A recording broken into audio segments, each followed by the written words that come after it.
Welcome to the Lost Signals Discusses Literature, where we apply the revolutionary Mott scale to classic and contemporary works of prose. So, join us once again, won't you?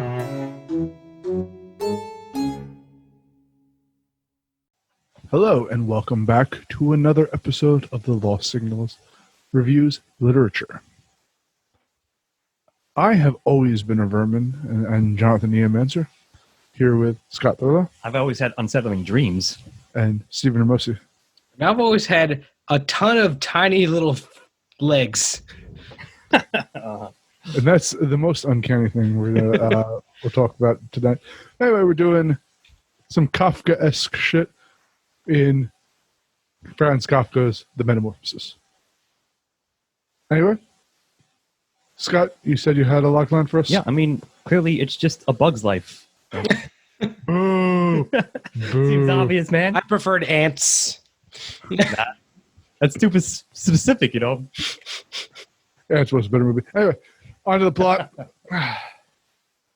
Man who takes care of his family, the sole provider for his family, parents, sister, awakens one morning a horrible vermin after having unsettling dreams. And Kafkaesque shit happens. becomes some type of insect.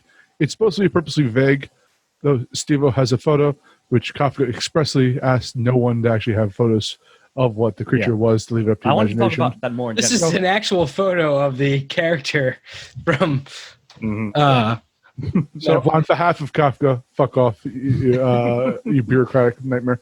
Anyway, he wakes up a vermin, and his parents have to, his family has to take care of him, but he is a nuisance on them, and he eventually starves himself to death, so to unburden himself from reality. As you do in Germany. Or as you do as a giant insect. Or both. Anyway, this is a very famous work. It's a very surreal work, which allows a lot of interpretation. And boy, howdy, has there been a lot of interpretation of this work. I think that the Wikipedia page has a longer section for the interpretations than it does for the plot synopsis. Yep. Anyway, I like it quite a bit. I think it was very original. Obviously, it resonated throughout all of literature after it. Although, becoming famous after Kafka passed and Max Brod, I believe. Published his work, but it has been super influential. And it's almost one of those things you kind of can't escape the legend from what the work meant versus just looking at it objectively as work itself. But I thought it was a comedically tragic tale. And I think it was very effective. I mean, it always has been that. So, full disclosure, it is one of my favorite works in general, and also definitely my favorite Kafka work piece. So, yeah, I have an affinity for it, and I've read it the 6th or 7th time probably I've read it in my life.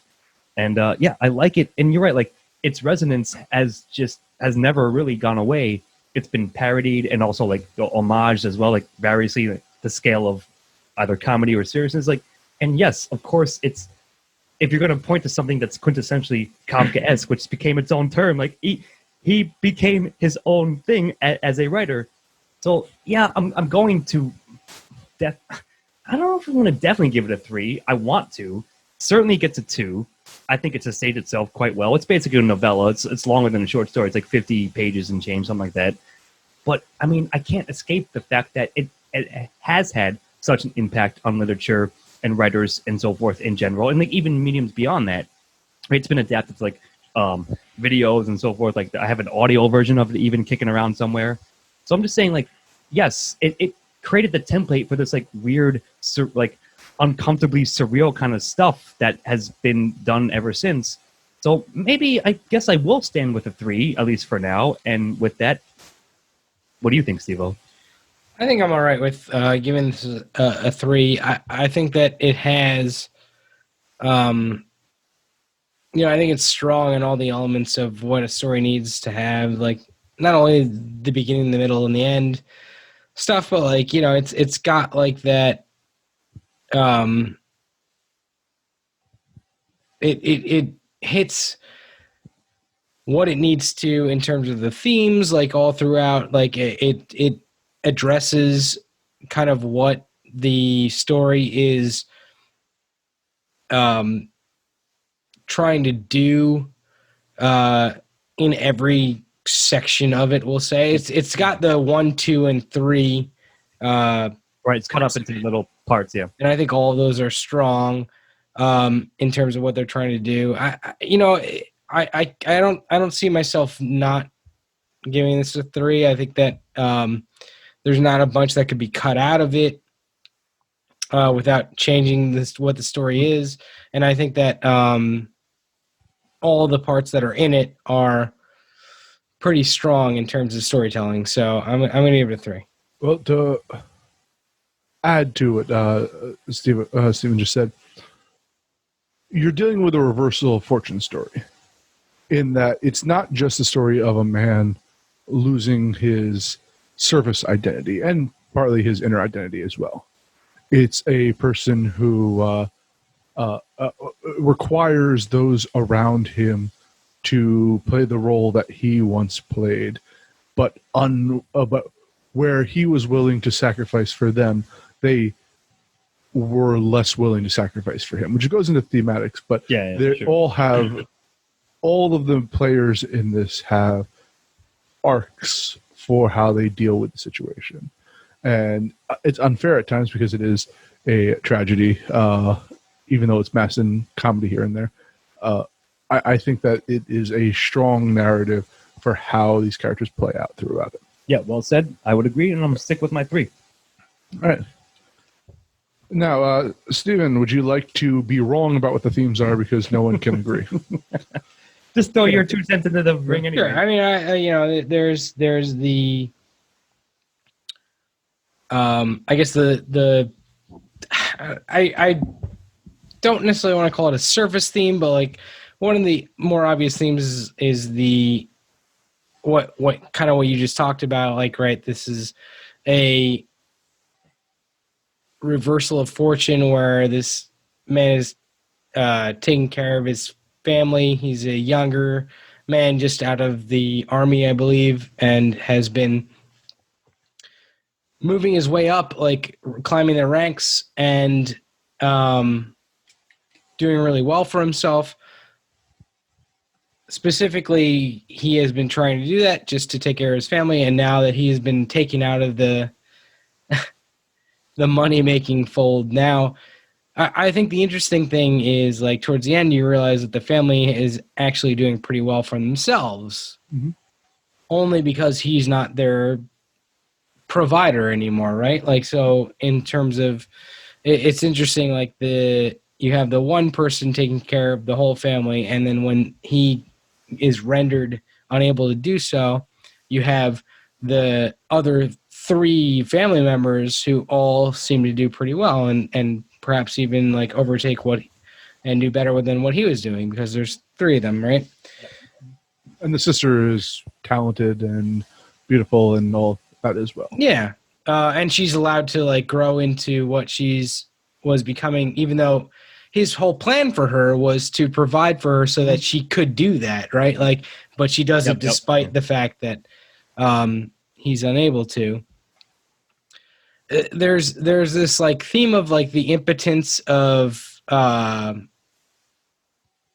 guess probably the impotence of the middle class, right? Like To a degree, where you're rendered unable to provide for your family even though you want to, based on like these outside things, like, right, like in the case of this story, obviously it's because he got transformed into some sort of bug, but I think that's an interesting thing that probably a lot of people were facing, was like, I want to be able to provide and like I want to be able to like bring my family up a notch, but I'm unable to, and I'm a bug. surely it's because I'm a bug, or surely it's because like the outside world has thrust something that I have no control over upon me, right? Right. Yeah. Of course, that's like the actual. Yeah. I agree with you. Like one of the major themes I always extracted from it. So There's that idea. There's the idea of, this kind of like moth to a flame type of thing. Like when he is drawn like to his sisters playing the violin, like there's this like idea of the cold-hearted capitalist being drawn to like art, and like that, that a lot. I think it's a lot more like of a stretch, right? But like that's kind of what I saw in that section. Like honestly, I don't know. I think there's a lot here that you can say about it. I'm not sure exactly what he was saying, and I don't think anybody really is, as you said earlier, Ian. But I don't know. What do you guys think? So two things. I am no means a Kafka scholar, but I am intrigued and fascinated by his life and like the events what happened to him. So as an apocryphal story, I mentioned this to Ian precast that when he was writing the Metamorphosis, and he would like basically had like a writing circle, like friends and other colleagues and so forth. He would invite over to his house and read them excerpts from what he was doing. And when he was reading the Metamorphosis, like he made himself laugh. Like he would be reading stuff like passages from it and like outright burst into laughter from what again allegedly happened when he was writing it, composing it, right? So like he thought it was a very funny, like ridiculous story. Now, of course, it's not bereft of themes, but I think I'm not going to point out any one. I think what you said, Steve, at the end is like because it's still being discussed and like there's no real answer to it. Like that, I think in itself deserves a 1 because it's just enough there to like be meaningful, but it's not, the message itself is not clear. Whatever he wanted to say, you could almost take many things what you want from it. Yeah, it touches on capitalism, touches on family relationships and like reversal of fortune, everything you guys just said in plot, but because none of it's explicitly spelled out for you, and scholars beyond us even have discussed it years since it's been published, I think that is the only evidence I need to give it a 1. And it's survived multiple like modernist interpretations, Exactly, Marxist yes. interpretations, postmodernist interpretations, that everyone can find something in this, Precisely. which may be a sign of it being vague enough that anyone can reach into it, but who knows. But I want to talk about the uncanny a little bit. Okay. This is something. This is nothing. This is Kafka. This is But too. The uncanny. I think where I find the humor in this and where I kind of imagine if I were in Kafka, the uncanny is the horror of something slightly changing in your reality. yeah. And I think the humor in this is that he goes through a major change and doesn't notice it, or at least is like it's the last thing on his mind. It's He has more mostly of the same mindset. He's like, I'm a bug now, but I'm still doing this. I'm worried about my job. I'm worried about my family's welfare. I'm worried about my welfare. All this, and it's almost an inconvenience for him to have woken up, almost like I woke up with the flu. And the fact that he can hear everyone and still understand English, but no one can really understand. He's just a beast now, I think is perhaps humorous to Kafka himself. The idea of that you don't even notice the change within yourself, but those around you do. And he perhaps was speaking for himself, or just kind of thing where this character changed, became something different than he was, and was rejected by the people around him for that change. And there is personal history I know of with Kafka and his family with that, but I do feel it a darkly humorous tale about people not accept. Metaphorically, if the vermin is the outward, because he doesn't view himself as a monster. No, And that's really important. Everyone else is that does. Everyone looks at him and sees the monster. He just views himself as himself still. And I think that's a really key point to why this touches, because it's a heavily personal tale that everyone can draw. However they feel alienated is what you can attribute to his alienation. Yeah, exactly. At least my point of view. No. And I'm wrong because everyone's interpretation is But wrong. I agree. Like, I think that may be humorous into itself, like because there's been so many, so much analysis of it. Well, there's no real, but that's the strength and the beauty, I think, of the thematic elements of Metamorphosis. So When did I become the villain? when I become a vermin, So that one's all around? yep, Yeah. it is for me. Cool. Scott? Who's the antagonist of the story? So it, again, I think ties into somewhat, flows into what we just said. Either it's himself or it's his family's, I guess, maybe not prejudices, but of course, like, if you take it in terms of literal action, like, yes, if you found one of your family members transformed into some weird giant bug, like, that's going to, it goes back to the uncanny thing. So again, like, I don't mean to like cop out, but I think it again is very closely related to the themes. So like, what is if we assume Gregor is the main character, it's mostly from his point of view, if not totally, right? So like, he's antagonized by some randomly like world altering event that he has no control over, like, you know, never bargained for, if you will, like wasn't expecting, and then is trying to deal with it the best he can with his same mindset that he always has had. It's almost as he became an invalid or something like that. Like, he got struck down with something and became a burden on people. It's almost as It's actually very... like he might have had a stroke or something. Like, you can almost read it again because it's just loose enough, but without like a void again of meaning. So I think like certainly he's antagonized by his situation, and then the strained relationship with his family members that worsens as the story goes on. But then at the very end, like somehow he realized like maybe it's a good thing that this happened to me because my family is being uplifted, as you said, Siva. Like they were able to, you know, come together with themselves and are I guess, yes, profiteering, but prospering is the word I want, right? So they survived at his expense in a way. Yeah, exactly. So like either way, I'm saying again, in the same vein, either way you slice it, to me, the antagonistic forces at work are effective and relevant and are going to get a 1 personally. Yeah, I think that there is this really, like, in a way that you don't see a ton, there's this very antagonistic force that's like,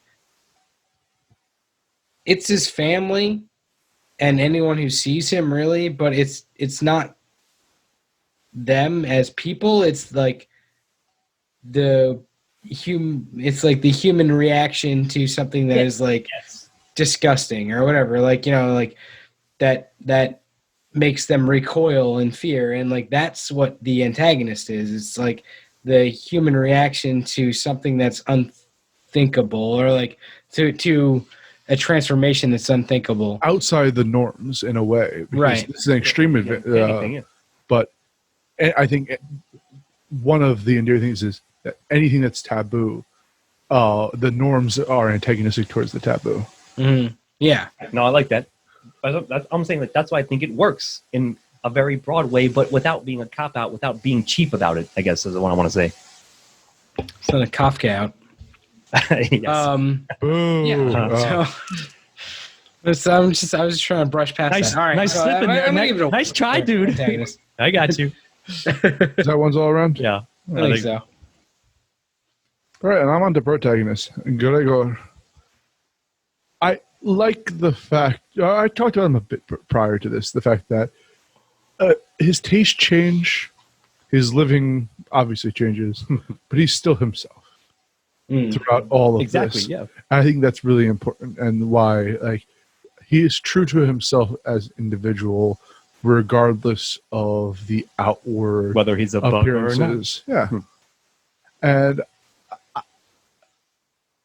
I could find faults in his character in the sense that there's a lot of kind of old school like devotion to family, but I think that Kafka, especially a lot of his later works, I love The Trial, is a critique of the system.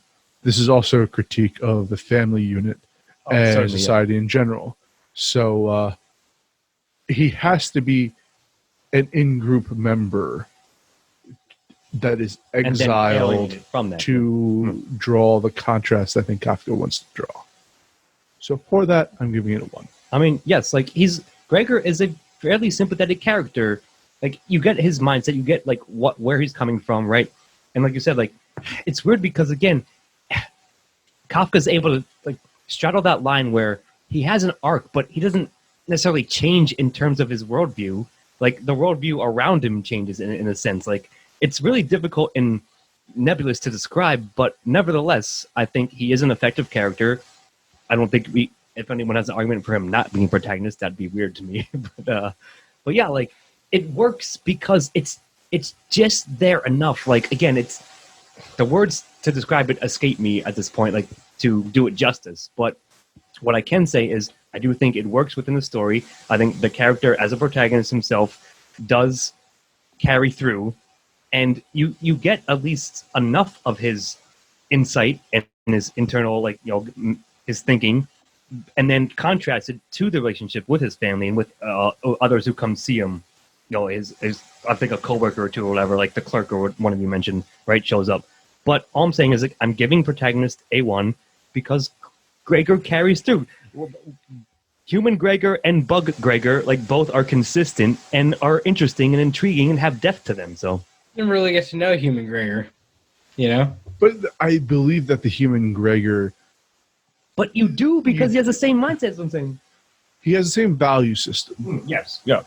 So even though his taste changed. So I like the fact that actually Kafka does a good job of explaining why, if you're a giant insect, being under the couch would be a great It's lifestyle. a comfortable location. Yeah, I totally bought into that rationale there. And why Kafka, what did you know? food? Yeah. Yeah. It all worked out really well. Like the transition did, but I always felt that I knew who Gregor was throughout it. Yes. Yeah, I would agree with that. I think that even if you say he doesn't necessarily have like an arc, he kind of does have like this changing understanding of his surround. Like he doesn't have a changing understanding of himself. He has a changing understanding of what is going on around him throughout the story, which I think is like really fascinating, right? Like it's him adapting to people adapting to him. And I think that's like really that. interesting to see how that happens throughout. Yeah, I mean, I think it's going to be a 1 for protagonist. I don't have too much more to say, but I think he's a strong protagonist throughout and well worthy of full marks on that. Give him credit. Yeah, exactly. Okay, Mr. Ramosi, keep speaking about the supporting characters. So I guess it's his parents and sister and the 3 gentlemen who rent the room. Yeah, that's right. And I guess the clerk or whatever. Yeah, I mean, I think they're all interesting characters. If I'm going to give anything a 0 on this story, it's probably going to be supporting now.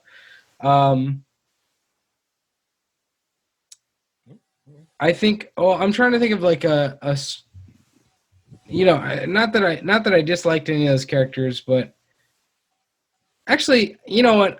I probably will give it a 1. I think that his sister's story is like a fairly strong arc. Thank you.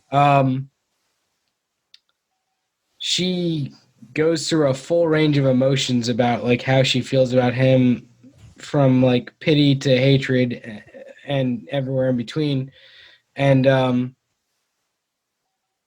eventually, you know, like when he dies at the end, you could sense her sadness, but also like kind of relief. Relief, yes. Like it's the story does a really good job of painting the full palette of like the emotions of the family. So I think I have to give supporting a 1 for this. So I think, like, as you mentioned, like, I'll fault, like, Greta, his sister, is, I think, indeed the most important side character. Mm-hmm. She sort of exemplifies, like, yes, you get some of the, how shall I say, like, his father and mother are there, of course, throughout, and you get some sensations of what they're thinking and their reactions. But I think she, by and large, exemplifies and is the most important, contrasted to Gregor himself. So I think just on that front, I would give it credit on a 1. And yeah, like the renters, you said, Steve, and like his like sort of vague, like he's friendly enough with the coworker who comes like to see him, like, oh, Gregor's a bug now, like, and like he sort of like comes in and out, like drifts in and out of the story, like doesn't add in much, but doesn't detract much either. Mhm. But all I'm saying is, like, I think for specifically Greta, his sister, that's where the strength of it is, and that's where I think it's a 1. Actually, there is a lot of critique on Greta and how she's actually the most important character in this work. And that you mentioned even earlier that Gregor doesn't have much of an arc. It's more of him reacting to people, but it's Greta's growth as a human She in definitely has more of response an to arc than he does, certainly. Gregor's misfortune. Mm.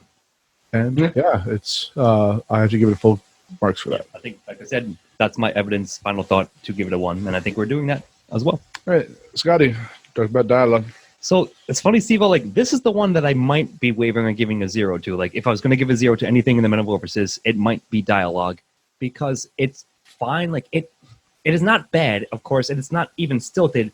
It moves you along, but contrasted to the work as a whole, it's not the focal point, as we sometimes say. So, like, while it moves it along, like, yes, you get his reactions, and, like, sometimes it's his internal thoughts, his internal monologue to himself, and when he's able to, like, somehow speak / communicate to his family and what they say back to him, it's okay. Like, it works, but it's not the elevation to the point that other aspects of the story are, to me. And that's always been the case. So yes, it's somewhat a personal bias, a personal opinion.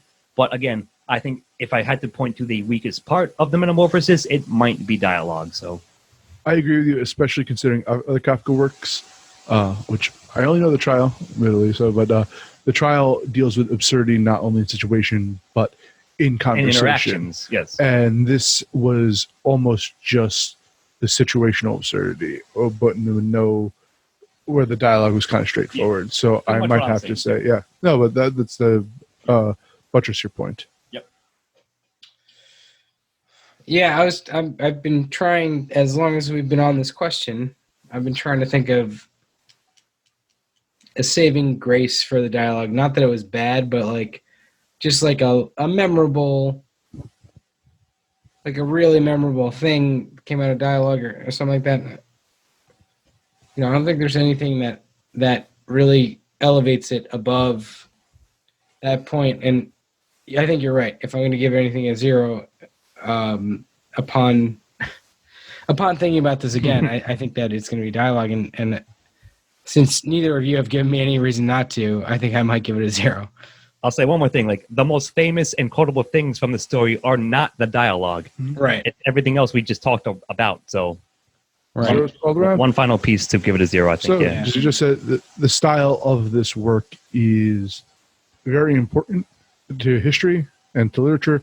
It has some of the most famous descriptions in modern literature, and I love the absurdist take on it, and I love the path that led to other works by him afterwards.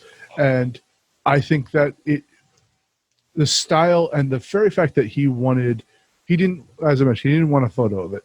because he wanted your imagination to dictate fill in what the gap, yeah. Gregor looked like as. And it's In my mind, Gregor looks nothing like this, by the way. Yes. In my background. Uh-huh. I think more of the coffee aliens from Men in Black, but Yeah, I'm in like a millipede mode when I go with Very nice. when I think about But- Gregor. but the fact that it is so infused with your own imagination, Kafka has created this dreamlike world where you have to fill in all the blanks for yourself, and you're sympathetic to Gregor. But it's such a weird world that it works perfectly. I think that's again the resonance that this is left. I mean, of course, I'm giving style 1, but I want to maybe mention a small angle that you specifically, as a studying linguistics, might like. So, of course, he wrote in German. It's always a translation when we I would love to know German and read it in the original text, but that language allows the very famous thing is on top of the opening line. It's the first passage. It's all a paragraph long, essentially thing, like a paragraph long sentence, if you will, right? But German language allows you to do that, and that again has resonated and impacted. God, there's the word I want. The word I want is escaping me, but it's Scott never used periods anymore. Say again. Scott stopped using periods after he read this. Yes, exactly. No, it's seriously it somewhat did influence my own writing when we were trying to be writers because it's just again its wake is so large and so wide ranging that has to be like I don't see how you can't give it a 1 because of the way it impacted literature in all areas of the world like ever since and still to this day. So yeah, I mean for sure it's the style of this is, you know, I assume something you had never seen before then. Like anything that it was some this has influenced a lot of works since it's come out and like I feel like kind of gave birth this whole new style of surrealist writing. Absolutely. Just on its own, like in the idea of its existence kind of allowed this whole other style of like what if scenarios, you know, that type of thing. But yeah, it's wildly imaginative, really fascinating, and well written. So and you know, like you said, Scott, like we don't know it in its original language because we don't speak German or read German, but like but even the translation is like fascinating and like really original, even in terms of like stuff that's been written, you know, since then. Like, the whole you know, I've seen really wildly, fascinatingly original stuff since then, but like, I feel like a lot of that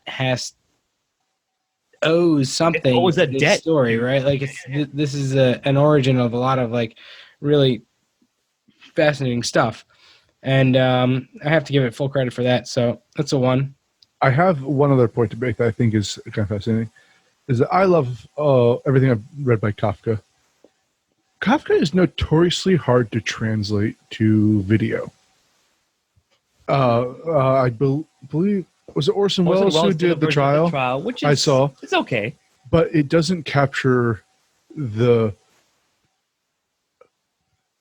It's not vague. It's the wrong term for it, but nor dreamlike. I see what you mean. It's this... It's hard to put your finger on it. It's a surreal version of reality. I think actually Brazil is probably the closest to a Kafkaesque world, but that's still adding Terry Gilliam's style to it. It's hard to create what to visualize. Yeah, I agree. That's a really good point. To a medium, what Kafka created by writing, and I think that, if anything, is a testament to his style. That it's unique to.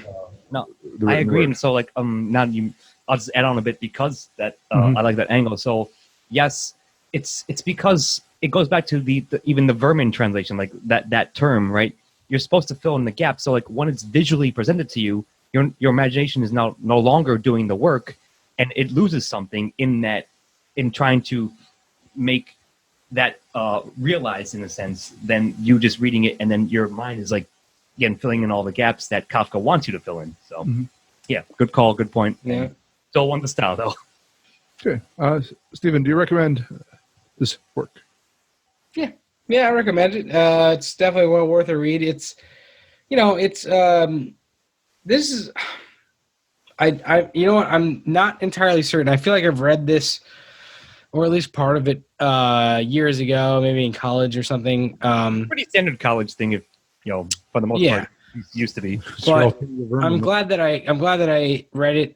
If not for the first time, then I read it again. It's a good read. It's, you know, I want to say a novella. It's like 55 pages or something like that. It's not nowhere near as short as some of the stories. It's either the longest short story in the world or the shortest novella in the world. Right, exactly. Because but it's not too long of a read, and it's just kind of unlike anything else you're going to read. You know, like even things that have come from this don't exactly acquire the Kafka feel. You know, like Kafka is going to feel all his own when you read him, and it's well worth checking out. So I'm going to give it a 1.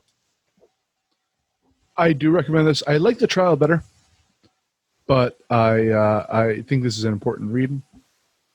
And you should, even if you're not into the surreal, you should at least give this a shot to understand one of the masters at it. Also, I'm taking back the visual thing. Actually, The Onion did Franz Kafka International Airport joke. Okay. And I think that's actually the best visual representation of Kafka work I've ever seen. Anyway. Fair enough. Well, I mean, of course, I'm recommending it. Like, this is sort of like a last minute, a later minute pick, and I was pleasantly surprised that you chose this one because, like I said, it is one of my favorite works. It is my favorite Kafka work.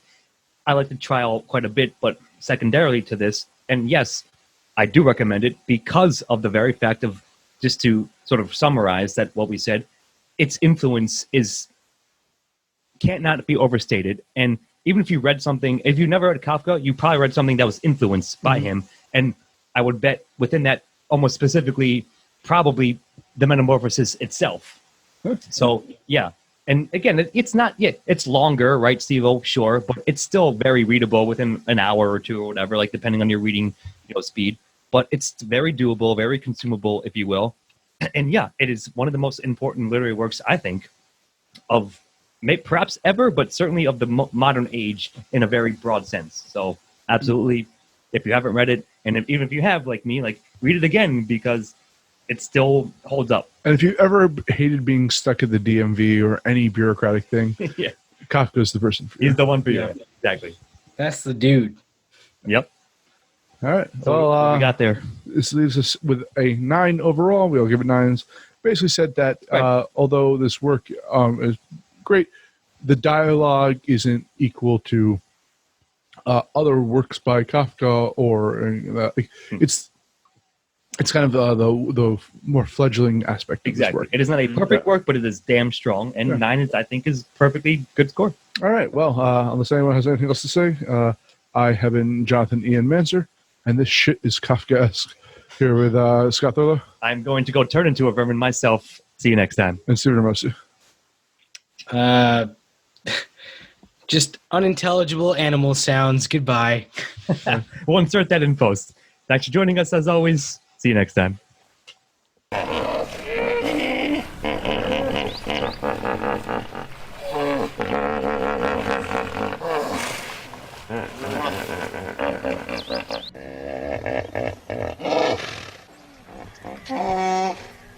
Yeah.